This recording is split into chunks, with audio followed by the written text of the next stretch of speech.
Hello दोस्तों, कैसे हैं आप सब। उम्मीद करता हूं आप सब बढ़िया होंगे। आज हम जिस कंपनी के बारे में बात करने जा रहे हैं उसकी ओपनिंग 25 में हो चुकी है। कंपनी का नाम है एफकॉन्स इंफ्रास्ट्रक्चर लिमिटेड। ये कंपनी बहुत बड़े बड़े प्रोजेक्ट करती है, तो चलिए उनको देख लेते हैं। फर्स्ट नंबर पर है 3 ग्रेड विभाजक। गाजीपुर में कंपनी ने 2011 में इसे बनाया था। यह है एलोरी ब्रिज, थाने में इसे 1999 में कंपनी ने बनाया था। और ये है जुआरी रेलवे पुल, जिसे गोवा में 1994 में कंपनी ने बनाया था। और ये है 12 खंबा भूमिगत रेलवे स्टेशन दिल्ली, जिसे 2006 में कंपनी के द्वारा निर्मित किया गया। देखिए कितना खूबसूरत, कितना बढ़िया बनाया हुआ है। और ये है KRCL सुरंग, संगलदान जम्मू कश्मीर में कंपनी ने बनाया। इसे 2015 में कंपनी ने बनाया। कंपनी का नाम बोर्ड पर लिखा हुआ है। और ये है कानपुर मेट्रो स्टेशन, जो यूपी में 2021 में कंपनी के द्वारा बनाया गया। और ये है अटल सुरंग, हिमाचल प्रदेश में 2020 में निर्मित हुई, जिसे हमारे प्रधानमंत्री जी के द्वारा उद्घाटन किया गया था। कंपनी बड़े बड़े काम करती है। और कंपनी ने विश्व का सबसे ऊंचा पुल, चिनाब रेलवे पुल, जो बक्कल से कौरी के बीच में स्थित है और जम्मू मंडल में पड़ता है, यह भी निर्मित हो रहा है। और कंपनी ये सब काम अपनी दैत्याकार ड्रिल मशीन के द्वारा करती है। इन सबको करने के पीछे जो समूह है वह समूह है सपूर जी पालोन जी ग्रुप, इन सब का लीडर है। तो चलिए अब कंपनी को देख लेते हैं कि कंपनी कैसी है, क्या करती है, क्या काम है। कंपनी एफकॉन्स इंफ्रास्ट्रक्चर लिमिटेड के बारे में जानते हैं। यदि देखें तो इसकी ओपन डेट 25 अक्टूबर को थी और इसकी क्लोजिंग 29 अक्टूबर को हो जाएगी। इसकी लिस्टिंग नवंबर में 4 नवंबर में होनी है। इसका face value 10 rupees per share का रखा गया। यदि प्राइस बैंड देखें तो वह 430 रुपए से 463 रुपए पे रखा गया है। इसका लॉट साइज 32 शेयर का है। टोटल इशू साइज देखें तो वह 5430 करोड़ रुपए का रखा गया, जिसमें से फ्रेश इशू 1250 करोड़ रुपए के हैं, यानी ये पैसा कंपनी के काम में आएगा।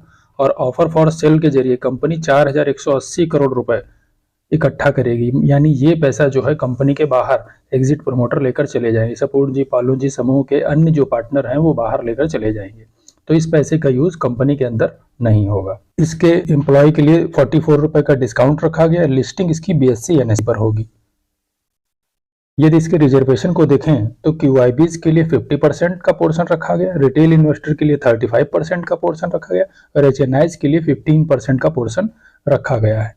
तो चलिए इसका लॉट साइज भी देख लेते हैं। रिटेलर मिनिमम 1 लॉट 32 शेयरों की लगा सकता है, अमाउंट 14,816 रुपए रहेगा। रिटेलर मैक्सिमम 13 लॉट के लिए बोली लगा पाएगा, अमाउंट 1,92,608 रुपए रहेगा।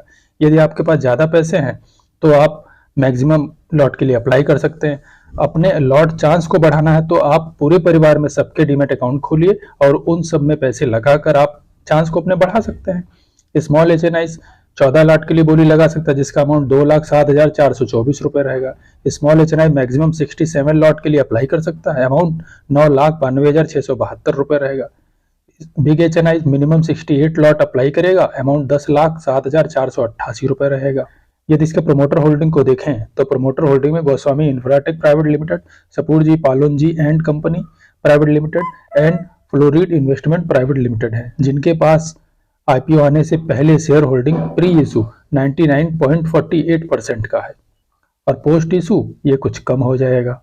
तो चलिए कंपनी के बारे में कुछ देख लेते हैं। कंपनी 1959 में इनकॉर्पोरेट हुई थी। बहुत बड़े बड़े प्रोजेक्ट कर, यानी कंपनी बहुत पुरानी कंपनी।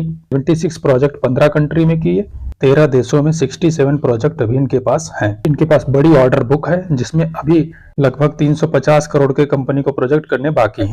कंपनी एशिया, अफ्रीका और मिडिल ईस्ट में काम करती है।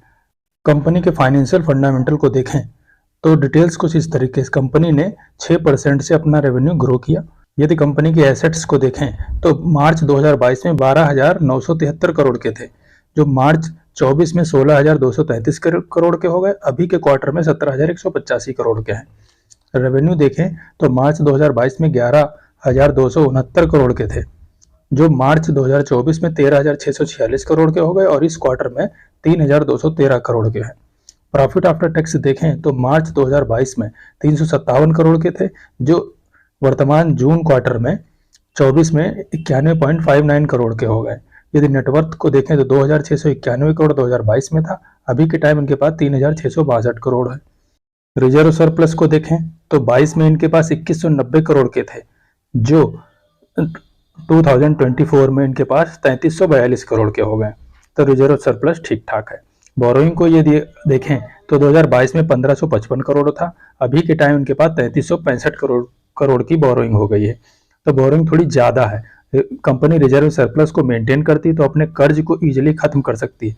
तो कंपनी के फाइनेंशियल फंडामेंटल ठीक ठाक है, बहुत खराब नहीं कहे जा सकते। इसको लॉन्ग टर्म टाइम यानी 5-10 साल के लिए भी रोका जा सकता है। तो चलिए कंपनी के बारे में कुछ और डिटेल्स इकट्ठी कर लेते हैं। देखते हैं कंपनी का मार्केट कैपिटलाइजेशन यदि देखें तो 17,026.18 करोड़ का है। तो कंपनी एक लार्ज कैप की है। यदि इसका आरओई देखें तो 10.55 का है, रिटर्न ऑफ कैपिटल एम्प्लॉय 14.89 का है, डेप्ट ऑफ इक्विटी 0.91 का है। तो ये थोड़ा सा ज़्यादा है पर ठीक है। पेट मार्जिन के अनुसार देखें तो 2.85 का है, ये भी बस ठीक ही ठाक है, कुछ बहुत अच्छा नहीं। यदि इसका ईपीएस देखें तो अभी के टाइम 13 है, पोस्ट आईपीओ ये लगभग 10 हो जाएगा, 9.96 हो जाएगा। यदि इसका पीई देखें तो अभी के टाइम 35 का है, पोस्ट आईपीओ आने के बाद में 46.48 का हो जाएगा। एफकॉन्स के पीयर में यदि देखें तो बहुत बड़े बड़े नाम है, जैसे लार्सन एंड टर्बो limited, KC international limited and Kalpataru project international limited and Dilip Buildcon limited. ये बहुत बड़े बड़े कंपनियां हैं, बहुत बड़े बड़े नाम हैं। उनके साथ कंपनी कंपटीटर में खड़ी होती है। तो कंपनी का काम बढ़िया है, कंपनी बढ़िया है, कंपटीटर बढ़िया है। यदि कंपनी की एंकर लिस्ट को देखें तो इसमें बड़े बड़े नाम हैं, जैसे HDFC ट्रस्टीज कंपनी, इसने HDFC इंफ्रास्ट्रक्चर लिमिटेड फंड के जरिए बोली लगाई है। ICICI प्रूडेंशियल फंड ने अपने इंफ्रास्ट्रक्चर के जरिए बोली लगाई है। इसमें टोटल 80 एंकर इन्वेस्टर आए हुए हैं और लगभग 31 म्यूचुअल फंड के जरिए बोली लगाई गई है। यदि इसके अब तक सब्सक्रिप्शन को देखें तो QIBs ने 0.11 टाइम्स, HNIs ने 0.12 टाइम्स, बिग HNIs ने 0.09 टाइम्स, स्मॉल HNIs ने 0.17 टाइम्स सब्सक्राइब किया। तो इनकी तरफ से अभी तक सब्सक्रिप्शन नहीं आया है। रिटेल इन्वेस्टर की तरफ से भी अभी तक सब्सक्रिप्शन नहीं किया गया, केवल 0.15 टाइम्स ही सब्सक्राइब किया। एम्प्लॉय पोर्शन में लगभग 0.41 टाइम्स, सबसे ज़्यादा एम्प्लॉय पोर्शन ही भरा है। यदि टोटल सब्सक्रिप्शन को देखें तो अभी 0.14 टाइम्स ही सब्सक्राइब हुआ और टोटल एप्लीकेशन को देखें तो 1,54,500 एप्लीकेशन अब तक लग चुकी है। यदि बिडिंग को देखें तो QIBs की तरफ से अब तक केवल 11.60 करोड़ रुपए ही आए हैं।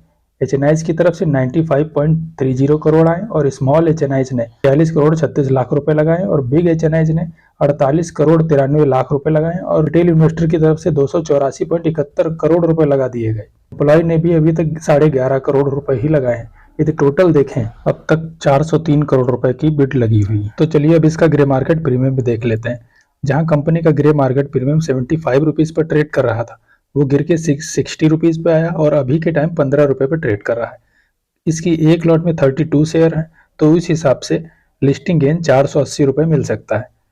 पर इसमें आज के दिन या सेकेंड डेज में अप्लाई करना ठीक नहीं। इसमें लास्ट डे वो भी 2 बजे के बाद यदि इसका ग्रे मार्केट प्रीमियम सुधरता है, एंकर इन्वेस्टर की तरफ से बिडिंग लगाई जाती है, तो हम लोग अंतिम दिन सोचेंगे कि इसमें लगाना है या नहीं लगाना है। अभी के टाइम इसको अवॉइड करना ही ठीक। यदि इसके ग्रे मार्केट में सुधार नहीं होता है तो इसको अवॉइड करेंगे। इस गिरावट में कोई भी IPO, कोई भी किसी में भी बहुत अच्छा मुनाफा नहीं मिल पा रहा है, तो इसलिए इसको भी लास्ट डे तक हमको इसमें वेट एंड वॉच करना है। 2 बजे के बाद में एप्लीकेशन आप जरूर लगा लीजिए, पर इसका पेमेंट आप मेंटेड एक्सेप्ट करके 4 बजे के बाद ही पेमेंट करिएगा, यदि आपको लगे कि इसमें हमको लिस्टिंग गेन मिल सकता है। और यदि इस लिस्टिंग गेन ना मिले तो इसमें अप्लाई करने का कोई मतलब नहीं। यदि आप एप्लीकेशन लगा देते हैं और आपको अलॉटमेंट मिल जाता है, तो आप इसके अलॉटमेंट को चेक करने के लिए आपको इसके रजिस्ट्रार की site LinkedIn time India private limited पर आना होगा, जहां से आप इसके अलॉटमेंट को चेक कर पाएंगे। इसके साथ ही अभी कुछ दिन बाद या नेक्स्ट वीक में आपके लिए एक स्विगी फूड डिलीवरी करने वाली का भी IPO खुलेगा, जो एक मेन बोर्ड का IPO होगा। जोमेटो के साथ पीयर में खड़ी होती है, जोमेटो को टक्कर देती है। यदि आपको जानकारी अच्छी और आपके काम की लगी तो चैनल को लाइक कर दीजिए और सब्सक्राइब भी कर लीजिए। अपने जानने वालों को भी शेयर कर दीजिए। मेरे साथ अंत तक बने रहने के लिए आपका बहुत बहुत धन्यवाद।